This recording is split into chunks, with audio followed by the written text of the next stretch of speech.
Hey mga kabansa, Lupin Estrangero Channel, nagbabalik.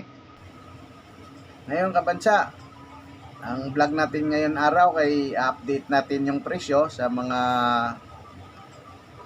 may balak magpagawa ng bahay, construction. Bibigyan natin kayo ng presyo ng rough estimate lang. Pero itong presyo natin, hindi natin masabi na pare-parehas kasi mayroon pong hardware na nagbebenta na medyo mataas, mayroon medyo mas mababa. Nasa inyo na lang yan kung magkakanvas po kayo. Ngayon, ang gagawin po natin, ibibigay ko lang sa inyo yung rough estimate para matansya nyo kung magkano babadgetin nyo sa pagpapagawa ng bahay. So today is kailangan natin ipapaalam ko sa inyo yung mga presyo muna ng buhangin. Ibig sabihin po ay ang buhangin, white sand, yung isang elf noon kabansa ay 1.5 cubic ay nagkakahalaga po ng 1.8 kabansa, 1.8. Tapos yung graba naman ay 2.4. Yon sa mga pinakamura na presyo po yan kabansa. Ang laman ng elf po natin ay 1.5 cubic meter din po sa graba at sa buhangin. So kung mayroon naman kayo ipapagawa na maliit na materialis lang kailangan nyo, pwede naman kayo umorder ng kalahati o kaya 1/4 kung may magdi-deliver po sa inyo ng kalahati o kaya 1/4. Ganon din po sa graba, mayroon din kalahati, mayroon 1/4. Tapos mayroon din po yun kung kukonting-konti na lang po ang kailangan nyo, mayroon po naman na nakasako na graba. Ang presyo na naman po nun ay 45. Tapos sa ordinary sand naman po, ang presyo nun ay 25. At sa bistay po, ang presyo niya ay 30. Ayan kabansa, ang presyo niya. Kung ito ay may mga re-referin lang, pwede po sako-sako sa mga ordinary at saka graba kabansa. Pero kung sa malaking palitadahan na building na papalitadahan, bistay po, pwede naman yung bistay, marami ng ordera ng bistay, pero may nabibili din po na bistay na per truck. Ngayon, ang isang truck po ng bistay, yung bistay mismo bibilin mo ay 2.8 po kabansa yun, bistay na po yun para makakatipid kayo. Isang truck na bistay 1.6 cubic ay 2.8 po yung presyo nun. So nandoon na po tayo sa simento. Ang presyo ng simento po sa ngayon, ito po kabansa, ang ating tinatalakay na presyo ay presyo po as of now po to na presyo. So hindi natin alam, kada linggo may mga adjustment po sa presyo, pero itong ginagawa natin rough estimate, tapos ina-update po natin sa inyo kabansa para malalaman yung presyo. Kunyari ay kayo'y gagawa, ito kayong magpagawa, di nalalaman nyo yung presyo para sa rough estimate lang. Pasensya kayo, may dumanaan po ng malaking baka, ay baka pusa pala po yun, kaya na-stop yung ating video. Yung sa semento po naman, ang dito kasi sa atin sa Taguig ay Rizal, ang sikat ngayon ay Rizal. Ang presyo po noon 190 per bag. Tapos naman yung advance po kabansa ay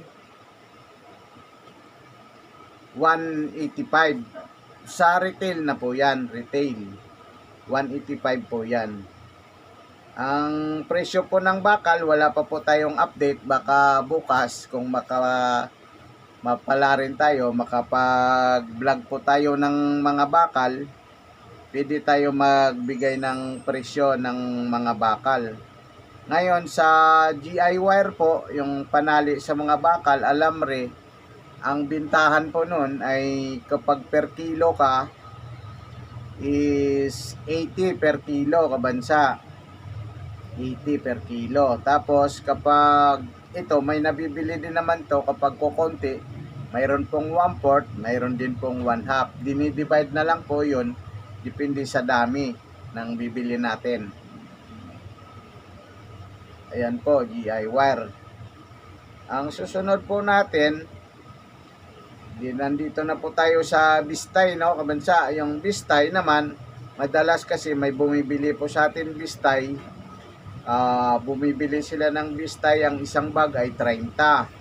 Tapos magtatanong po sila dyan, kabansa, kung ilang kilo ang ihahalo po sa Bistay. Ngayon, sa mga ordinaryong estimate lang po natin, kung nyari may mga tapal-tapalan lang po, yung isang bag na Bistay ay pwede na po yung 2 kilong simento, makapit na po yan. Kasi nagtatanong po sila dahil hindi rin nila alam kung ilang kilo po ang gagamitin. So, kung gusto ko maraming benta, di sabihan ko, damihan niya ng simento. Pero ang 1.5 kilo, sapat na rin sa isang Bistay o kaya 2 kilo. Ngayon, kung pangpalitada, kabansa, pangpalitada, medyo tapang-tapangan po natin konti o pang-finish para maganda po ang kapit niya, kasi yun naman po, palitada sa gilid po yan, kabansa. Kung mga sa flooring lang, yan, medyo mababa lang pong ano nun, yung timpla yan. Depende po sa inyo, tsaka karamihan naman po gumagawa nito, alam din nila kung paano magtimpla. Kaso lang, mayroon din naman tao na pag bumili nito, sila na nagawa-gawa. Tapos bibili na lang po sila ng cement trowel. Ibig sabihin, yung kutsara, para hindi na po sila magbabayad sa libor. Ano? Yan po ang ginagawa nila. So, ang ginagawa nila, nagtatanong na lang po sila sa atin ng presyo. Ngayon, ang presyo po naman natin sa plywood na 1/4 is yung ordinary na plywood na gawa ng Philippines is 450. Pero may lumalabas po nito na China, kaso medyo hindi lang maganda yung performance ng China. Pero mas mura po siya. Ito kasi, yung plywood na 1/4, local po, gawa ng Pilipinas po. Kaya medyo maganda-ganda yung gawa. Mga agusan yan, kabansa. Tapos, yung 1/2 naman, ordinary, na local ay 750. 750 ang presyo niyan, kabansa. Tapos yung 3/4 na pang-cabinet ay 150 po. Yan ang presyohan niyan. Yung pang-cabinet 1/2, 3/4, tsaka 1/4. Ang presyo 450, 750 at 1,150. Hindi po natin na ito ita-type sa ating vlog kasi napakahirap mag-edit kasi kapag i-vlog, i-editin mo pa ang presyo, napakatagal. Tsaka po yung plyboard na pang-cabinet din, kabansa, plyboard is 1,050. Plyboard po yun. Ang sukat nun 3/4 din. Pagkatapos, yung marine po na 1/4 ay 550. Local din po yan. May China na marine na 1/4 pero hindi po tayo may dala nun. Hindi tayo nagdadala nun kasi gusto natin, maganda yung mga plywood natin kaya hindi na tayo nagdadala ng mga China. Pero may naghahanap din po ng mga China, bansa. Tapos yung marine po na 1/2 is 850.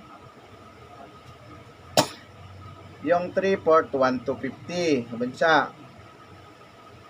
Yung mga presyo niyan. Pero at least yung marine kasi po mahusay ito kahit naulanan, bawa inabot ng baha yung bahay mo, mga kabinet mo nababasa, hindi basta siya natutuklap. Kasi may water resistant po ito, may espalto sa loob.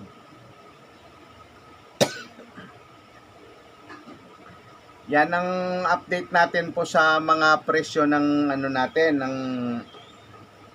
mga materyales, at tabayanan na lang po ninyo yung ibang construction materials po natin para palagi naman tayo nagbablog, mga kabansa. Abangan na lang ninyo kung gusto nyo magpapagawa ng bahay at malaman ang presyo ng materyales. Hindi na nyo po kailangan mag-canvas. Pwede nyong i-update at ibuksan nyo yung ating channel para mayroon kayong guide sa halaga ng presyo ng mga materyales at hindi kayo magugulangan ng mga yung ibang nangungontrata na malalaki yung patong kasi mayroon na po kayong guide ng mga presyo at alam na nyo kung magkano ang gagastusin nyo sa mga bahay.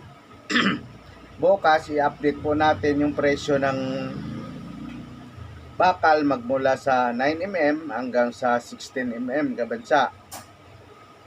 Saka ano pa ba mga gamitin sa bahay, mga kuko lumber, pwede natin po yan bukas i-update kung magkano yung mga presyo na ating ilalabas para malaman nyo kung ano yung mga presyo ng mga kuko lumber. At sa susunod, mga pang electrical naman, pwede pang mga pang plumbing, mga pang PVC, at sa mga pang blue fittings para sa tubig, kabansa. At saka para sa CR. Saka lahat-lahat na mga materyales, basta tutukan lang po ninyo yung ating channel para malaman nyo kasi lahat naman ihahayag natin kung magkano yung mga presyo ng mga materyales na alam natin para at least makakatulong naman ako doon sa mga nagkakanbas para malaman nila kung magkano yung gagastusin nila mga kabansa para kung kaya ng pera baka pwede na magpapagawa. Hanggang dyan na lang ang ating vlog ngayong kabansa at ipaki-like and subscribe na lang po ang channel Lupin Estrangero at paki-share na lang po sa iba para at least nalalaman din nila yung presyo. Maraming salamat. Bye bye.